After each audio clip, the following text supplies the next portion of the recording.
কুরবানির মাংস। কুরবানির মাংস কয় ভাগ আপনি করবেন? আমাদের সমাজে প্রচলিত আছে 3 ভাগ করা।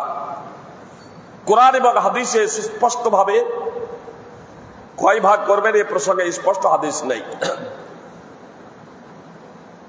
আবাইদুল্লাহ মুবারাকপুরি রাহিমাহুল্লাহ মিরাতুল মাফাতিতে একটি হাদিস উল্লেখ করেছেন 3 ভাগ করা সম্পর্কে, কিন্তু তিনিও তার সনদ উল্লেখ করেননি। আর অধ্যাপতি মুহাদ্দিসিনে কেরামদের কেউই তার সনদ সম্পর্কে অবগত নন। আর সনদবিহীন কথা গ্রহণযোগ্য নয়। পবিত্র কোরআন এবং সুন্নাহর ভাবার্থ দ্বারা যা বোঝা যায় তা হলো এই যে আপনি খাবেন, খাওয়াবেন এবং সঞ্চয় করে রাখবেন, জমা করে রাখবেন। একদা মুহাম্মদ সাল্লাল্লাহু আলাইহি সাল্লাম সাহাবায়ে কেরামদের নির্দেশ দিয়েছিলেন যাতে তৃতীয় দিনের পরে কারো বাড়িতে কুরবানির মাংস না থাকে। তার পরের বছরই রাসূলুল্লাহ সাল্লাল্লাহু আলাইহি সাল্লামকে সাহাবায়ে কেরাম জিজ্ঞেস করলেন যে আল্লাহ রাসূল, গত বছর যেমন আমরা কুরবানির মাংস করেছিলাম, অর্থাৎ 3 দিনের মধ্যে যাতে কুরবানির মাংস শেষ হয়ে যায়, নিজেরা খাই এবং লোককে খাইয়ে শেষ করে দিই 3 দিনের মধ্যে, তো এবারও কি সেই নীতি অবলম্বন করব, অর্থাৎ 3 দিনের মধ্যে খেয়ে খাইয়ে সব শেষ করে দেব? তো মুহাম্মদ সাল্লাল্লাহু আলাইহি সাল্লাম বলেছিলেন, না, বরং সেটা তো এজন্যই করেছিলাম যে কিছু গরিব মানুষের আগমন ঘটেছিল, সে বছর অভাব অনটন ছিল, সেই জন্যই আমি চেয়েছিলাম যাতে তোমরা তাতে সহযোগিতা করো, যাতে তোমরা তাতে সহযোগিতা করো। এই সহযোগিতার জন্য এত দ্বারা বোঝা যাচ্ছে যে প্রয়োজন ভিত্তিক কুরবানির মাংস আপনি বিতরণ করবেন। কুরবানির মাংস দিচ্ছে অনেকেই, তাহলে এবার আপনি কম বিতরণ করলে আপনার যথেষ্ট, তার কম দিচ্ছে সবাই। কুরবানির মাংস অধিকাংশ মানুষ দেয় না, তখন এবার অধিকাংশ মানুষ যাতে আনন্দ ফুর্তি করতে পারে, আনন্দ উপভোগ করতে পারে, তার জন্য আপনার বাড়িতে রাখবেন কম, এবার অধিকাংশটাই বিতরণ করে দেবেন। তার কারণ অধিকাংশ মানুষ কুরবানি দেয়নি।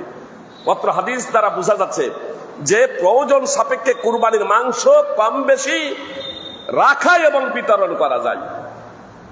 সেটা চাহিদার উপরে সেটা নির্ভর করছে যে আপনার সমাজে, আপনার পাড়াতে, আপনার এলাকায়, আপনার অঞ্চলে, আপনার দেশে মানুষ কতগুলো কুরবানি দিচ্ছে, কতগুলো মানুষ কুরবানি দিতে পারছে না, যাতে এই কুরবানির দিনে সবাই এই কুরবানির মাংস দ্বারা উপকৃত হয়, সেই বিষয়টাকে আমাদেরকে লক্ষ্য রাখতে হবে।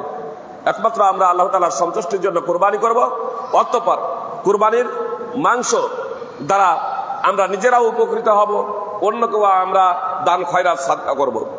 কুরবানির মাংস অমুসলিমকে দেওয়া যায় কিনা, এই বিষয়ে শাইখ ইবনে বাজ রাহিমাহুল্লাহ সহ উলামায়ে কেরামদের ফতোয়া রয়েছে যে কোনো সমস্যা নেই। তার কারণ রাসূল সাল্লাল্লাহু আল্লাহ তাআলা নিজেও পবিত্র কোরআনে বলছেন যে তোমরা খাও এবং যারা চেয়ে বেড়াই তাদেরকেও দাও, যারা চেয়ে বেড়াই না তাদেরকেও দাও।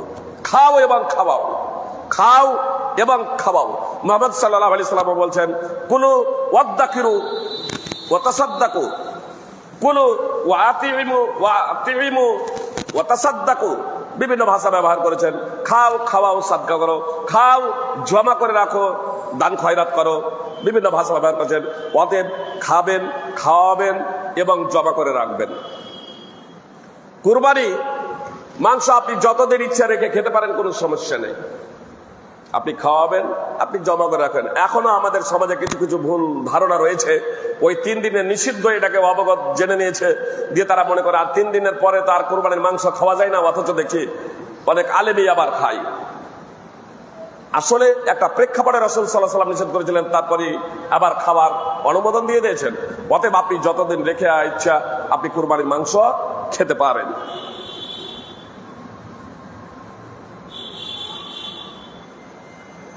কুরবানি মাংস পারিশ্রমিক হিসেবে দেওয়া যাবে না, খুব ভালোভাবে জেনে রাখুন। আপনার যদি ক্ষমতা থাকে, আপনি যদি কুরবানি করতে পারেন তাহলে বেশ ভালো, আপনি নিজে কুরবানি করবেন। আর যদি আপনি কুরবানি করতে সক্ষম না হন, আপনি যদি কুরবানি করতে না পারেন, তাহলে কাউকে দিয়ে কুরবানি করাবেন। সাধারণভাবে আপনি কুরবানির মাংস দেবেন, কিন্তু পারিশ্রমিক হিসেবে না। কোনো ব্যক্তিকে যদি সাধারণভাবে কুরবানির মাংস দিয়ে এসেছেন আগে থেকে, তাহলে তো কোনো ব্যাপারে আপনি দেবেন, সেটা আলাদা প্রসঙ্গ। কিন্তু কেউ জবাই করতে এলো আর তারপরে আপনি তাকে 2 কিলো মাংস দিয়ে দিচ্ছেন, অথচ তার আগে দেননি, জবাই করতে না বলে দেননি, তখন সেটা কিন্তু চলবে না। আর যদি সেটা আপনি দেব মনে করেন পারিশ্রমিক হিসাবে, সাধারণ হিসেবে, তাহলে পারিশ্রমিক হিসেবে তাকে আপনি পয়সা আগে পেমেন্ট করে দিন। জি, এমনকি কুরবানির চামড়াও বিক্রি করে আপনি নিজের ভোগে নিয়ে আসতে পারেন না। যদি কুরবানির চামড়া আপনি নিজে ব্যবহার করবো মনে করেন, ডাইরেক্ট নিজে ব্যবহার করবো মনে করেন, ব্যবহার করতে পারেন। কুরবানির চামড়া দ্বারা নিজে উপকৃত হবো মনে করেন, ডাইরেক্ট আপনি উপকৃত হতে পারেন। কিন্তু যখন আপনি চামড়া বিক্রি করে দেবেন তখন তা দ্বারা নিজে উপকৃত হতে পারেন না। এটা আপনাকে দান করে দিতে হবে, এটা আপনাকে দান করে দিতে হবে। অনেক সময় অনেক জায়গাতে আমাদের মডেল এবং সর্দাররা ওই কুরবানির চামড়া বিক্রি করে নিজেদের সমাজে রেখে দেন, নিজেরাই আবার উপকৃত হন। এটা কিন্তু সঠিক নয়।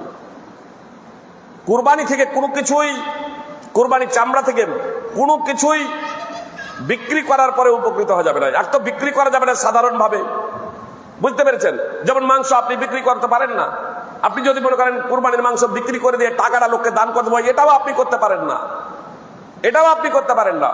তবে কুরবানির চামড়া ডাইরেক্ট ব্যবহার করতে পারেন। যদি ব্যবহার যদি না করেন নষ্ট হবে, তো নষ্ট হওয়ার থেকে আপনি বিক্রি করে দিয়ে আপনি সেটা অভাবী গরিব দুস্থদের কাছে বিতরণ করে দেবেন তার অর্থ এবং সম্পদ।